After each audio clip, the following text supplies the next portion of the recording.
Bismillahirrahmanirrahim. Assalamualaikum warahmatullahi wabarakatuh. Anak-anakku sekalian yang insya Allah dirahmati oleh Allah subhanahu wa ta'ala, pekan lalu kita sudah membahas Al-Quran surah Al-Hujurat ayat 12 yang menjelaskan tentang husnuzon. Pada kesempatan kali ini insya Allah ibu akan membahas hadis yang menjelaskan tentang husnuzon. Anak-anakku sekalian, hadis merupakan sumber hukum Islam yang kedua setelah Al-Quran. Sebagai muslim, di samping wajib menaati Al-Quran, kita berkewajiban pula menaati apa saja yang disampaikan oleh Nabi Muhammad SAW. Sebagaimana yang diriwayatkan oleh Abu Hurairah, Bismillahirrahmanirrahim.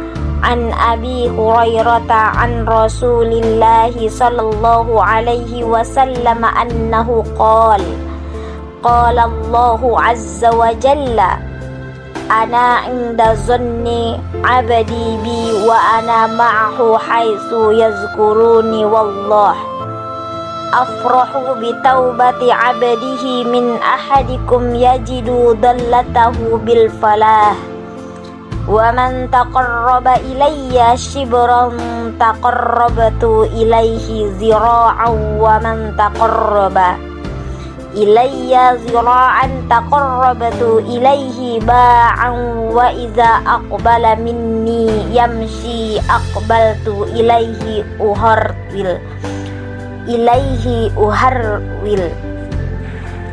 Dari Abu Hurairah, Rasulullah Shallallahu Alaihi Wasallam bersabda, Allah yang maha mulia dan maha agung berfirman, ketentuanku sangat bergantung pada perasaan hambanya terhadapku. Aku akan selalu bersamanya jika ia mengingatku. Demi Allah, sungguh Allah lebih bergembira atas taubat hambanya dibandingkan kegembiraan salah seorang dari kalian yang menemukan barangnya yang hilang. Jika dia mendekat kepadaku sejauh sejengkal, maka aku akan mendekat kepadanya sejauh sehasta. Jika dia mendekat kepadaku sejauh sehasta, maka aku akan mendekatinya sejauh sedepa. Jika dia datang kepadaku sambil berjalan kaki, maka aku akan mendatanginya sambil berjalan cepat. Hadis riwayat Ahmad.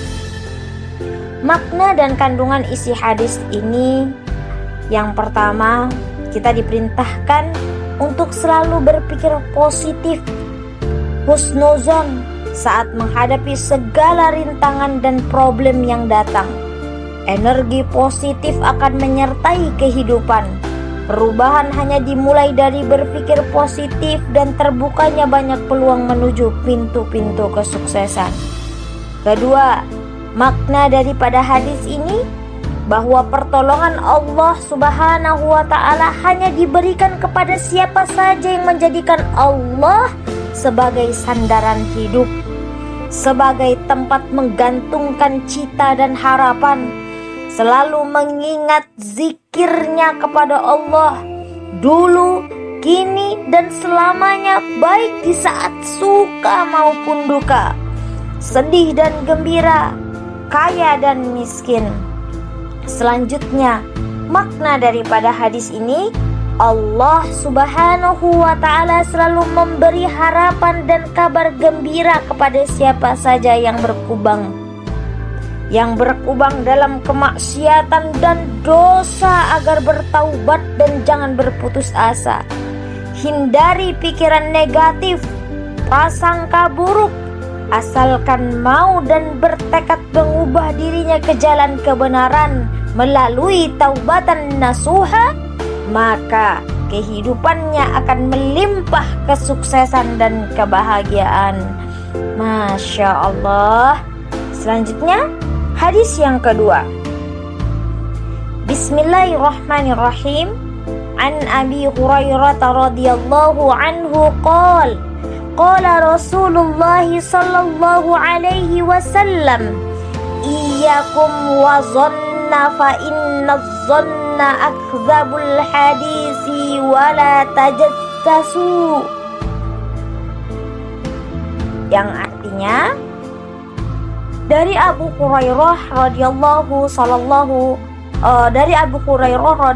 anhu, Rasulullah sallallahu alaihi wasallam bersabda, hati-hati kalian dari zan, dari prasangka, karena zan, prasangka itu adalah ucapan yang paling dusta. Dan janganlah kalian memata-matai sesama kalian. Masya Allah. Makna hadis ini antara lain: pertama, berhati-hati, hindari dengan sangat, bahkan jauhi dengan kematangan berpikir agar tidak melakukan zan, prasangka. Ingat anak-anakku sekalian, ini baru zan. Bagaimana apabila sudah sampai tingkatan su'uzon, prasangka buruk? Na'udzubillah.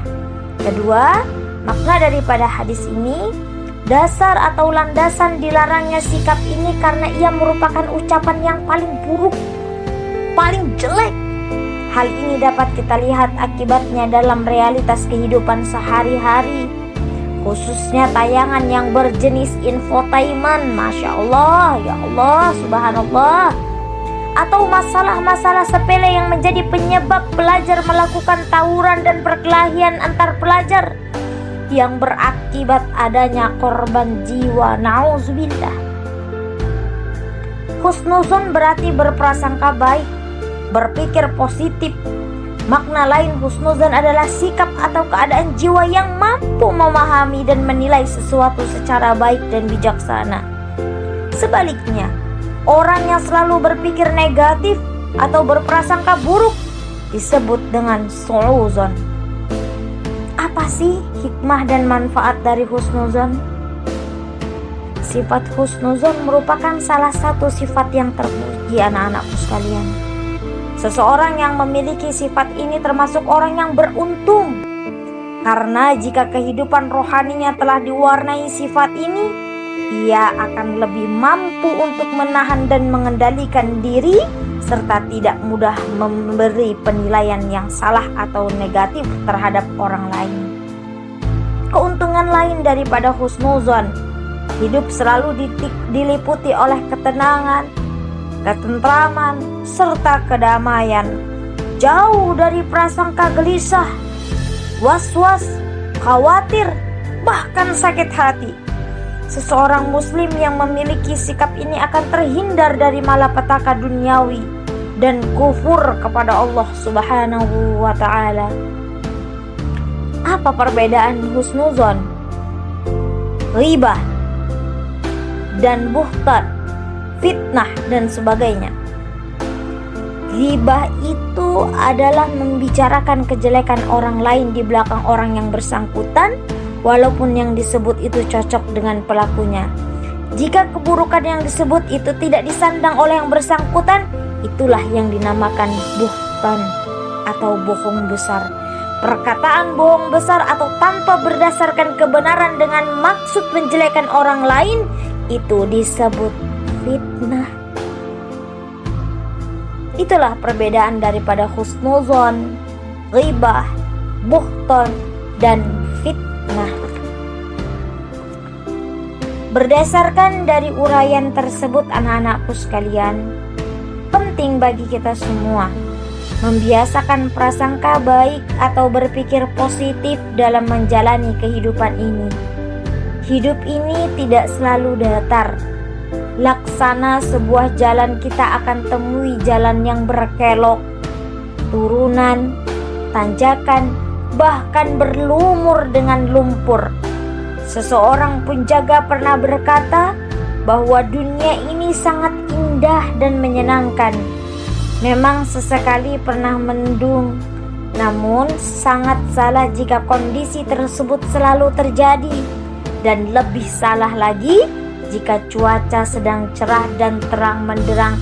Lantas anak-anakku sekalian, ada seseorang yang memakai kacamata hitam dan menyimpulkan bahwa dunia menjadi gelap gulita.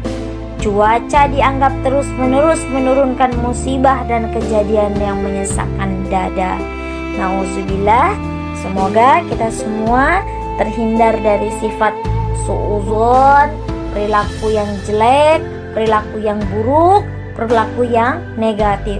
Memohon perlindungan kepada Allah, tanamkan di dalam diri untuk selalu bersifat husnuzon. Semoga bermanfaat. Wallahul musta'an ila ahsanil hal. Assalamualaikum warahmatullahi wabarakatuh.